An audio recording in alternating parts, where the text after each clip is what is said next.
Humans are unique in the universe because we constantly ask the question, why? Instead of just, following instincts like other animals, we explore our existence with curiosity and passion. Who am I? We demand to know. Why am I here? Where am I going? We broke away from old religious beliefs hoping to find answers on our own. But instead, we got a scary message. You are an accident byproduct of nature, a mere amalgamation of time, matter, and chance. Your existence bears no purpose. All that awaits you is devoid of oblivion. In the pursuit of liberation from the perceived constraints of God, modern humanity believed it had severed the chains that bound it. However, in the act of dethroning God, it unintentionally signed its own death sentence. For in the absence of a divine anchor, the very essence of human existence descends into absurdity. Whether it comes sooner or later, the prospect of death and the threat of non-being is a terrible horror. As French existentialist Jean-Paul Sartre observed, several hours or several years make no difference once you have lost eternity. If there is no God, then man and universe are doomed. Like prisoners condemned to death, we await our unavoidable execution. There is no God, and there is no immortality. And what is the consequence of this? It means that life itself is absurd. It means that the life that we have is without ultimate significance, value, or purpose. Since humanity will one day disappear, whether it ever existed doesn't really matter in the end. So humans aren't any more important than a group of bees or a farm full of pigs because they all meet the same fate. The same random process that brought them into being will eventually make them all disappear again. The efforts of the scientists pursuing knowledge to its limits, doctors easing pain, diplomats fostering peace, and noble souls uplifting humanity all seem important, but in the end, they lose meaning. That's the scary part of the modern life. Since it all ends, it all seems pointless. In Albert Camus' The Stranger, the main character has a big realization. Suddenly, he sees that the universe doesn't have any built-in meaning or divine plan. It's a shock for him to realize that life is just random and doesn't have any deeper purpose. If life ends in the grave, then it makes no difference whether one has lived like Hitler or Mother Teresa. Since one's destiny is ultimately unrelated to one's behavior, you may as well just live as you please. As Dostoevsky put it, if there is no immortality, then all things are permitted. On this basis, a writer like Ayn Rand is absolutely correct to praise the virtue of selfishness. Live totally for self. No one holds you accountable. Indeed, it would be foolish to do anything else, for life is too short to jeopardize it by acting out of anything but pure self-interest. Sacrifice for another person would be really, really stupid. In a godless world, there is no absolute right and wrong, only what we personally or culturally think. This means that we can't really call things like war or crime evil, or praise things like brotherhood or love as good. In a universe without God, good and evil don't exist. There's just existence, without any inherent value, and no one to say who's right or wrong. If death waits at the end of life's journey, what's the point of life? Does it all mean nothing? Is there no purpose? And what about the universe? Is it pointless too?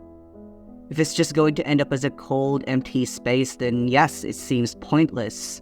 There's no goal, no purpose for the universe. It will just keep expanding endlessly with no aim. What about humans? Is there any purpose for us? Or will we just fade away, forgotten by the universe? H.G. Wells imagined such a future in his novel The Time Machine. His time traveler goes far into the future and finds a dead Earth with only few plants left, orbiting a giant red sun. There's no sound except for the wind and the sea. H.G. Wells writes, "Beyond these lifeless sounds, the world was silent. Silent, it would be hard to convey the stillness of it. All the sounds of man, the bleating of sheep, the cries of the birds, the hum of insects, the stir that makes the background of our lives, all that was over. So the time traveler goes back. But to what? Just an earlier point on the road to nothing. Do you understand the gravity of the alternatives before us? For if God exists, then there's hope for man. But if God does not exist, all we are left with is despair. Do you understand why the question of God's existence is so vital to man? Sadly, most people don't realize this. They just keep going, acting like nothing's changed.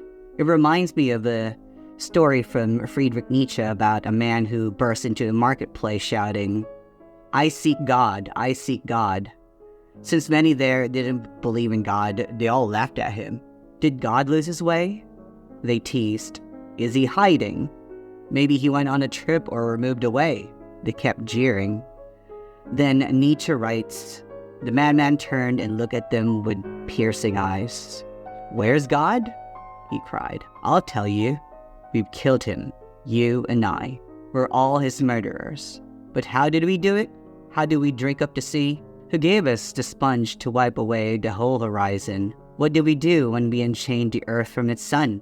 Where is it going now? Away from all the suns? Aren't we just plunging endlessly? Backwards, sideways, forward, in every direction? Is there any up or down anymore? Aren't we wandering through endless nothingness? Don't we feel the emptiness of space? Hasn't it gotten colder? Isn't the night falling more and more? Won't we need lanterns in the morning? Don't we hear anything yet of the noise of the gravediggers burying God? God is dead, and we killed him. How will we, the murderers of all murderers, comfort ourselves?" Men did not yet truly comprehend the consequences of what they have done in killing God. But Nietzsche predicted that someday people would realize the implications of their atheism, and this realization would usher in an age of nihilism, the destruction of all meaning and value in life. The atheist solution often boils down to facing life's absurdity and finding courage to live despite it. Bertrand Russell, for example, suggested building our lives on the solid ground of unwavering despair. Only by acknowledging the harsh reality of the world, he argued, can we truly accept life. Camus similarly proposed embracing life's absurdity and living with love for one another. The problem with this solution is that it's hard to live consistently and be happy with this worldview. If you're consistent, you won't be happy. If you're happy, then that's only because you're not consistent. Francis Schaeffer explains it like this. Imagine life as a two-story building. The lower story is the world without God, where life seems meaningless, as we've discussed. The upper story is where there is meaning, value, and purpose. Modern people live in the lower story because they don't believe in God, but they can't be happy there because it feels absurd. So they keep jumping into the upper story to find meaning and purpose, even though they don't really have the right to, since they don't believe in God. Philosophers continue to live as though life does have meaning. For example, Sartre argued that one may create a meaning for his life by freely choosing to follow a certain course of action. Sartre himself chose Marxism. But Sartre has no basis for this leap. Without God, there can be no objective meaning in life. Sartre's program is actually an exercise of self-delusion. Sartre is really saying, let's pretend that the universe has meaning, and this is just fooling ourselves. Richard Wurmbrand, who has been tortured for his faith in the communist prison, says, the cruelty of atheism is hard to believe when man has no faith in the reward of good or the punishment of evil. There's no reason to be human. There's no restraint from the depths of evil which is in man. The communist torturers often said, there's no God, no hereafter, no punishment for evil. We can do what we wish. I have heard one torturer even say, I thank God, in whom I don't believe, that I have lived to this hour where I can express all the evil in my heart. He expressed it in an unbelievable brutality and torture inflicted on prisoners. But then again, who can live with such a dehumanizing worldview? What about biblical Christianity? According to the Christian worldview, God does exist and man's life does not end at the grave. In the resurrection body, man may enjoy eternal life and fellowship with God. Biblical Christianity therefore provides the two conditions necessarily for a meaningful, valuable, and purposeful life for man. God, and immortality. Because of this, we can live consistently and happily. Thus, biblical Christianity succeeds precisely where atheism breaks down. Now, I want to make it clear that I have not yet shown that biblical Christianity is true. But what I have done is to clearly spell out the alternatives. If God does not exist, then life is futile. If the God of the Bible does exist, then life is meaningful. Only the second of these two alternatives enable us to live happily and consistently. Therefore, it seems to me that even if the evidence of these two options were absolutely equal, a rational person is ought to choose biblical Christianity.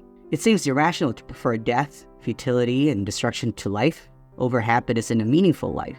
As Pascal said, we have nothing to lose and an eternity to gain.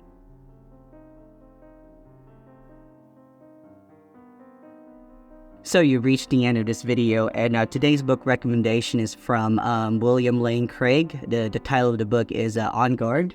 Here you go.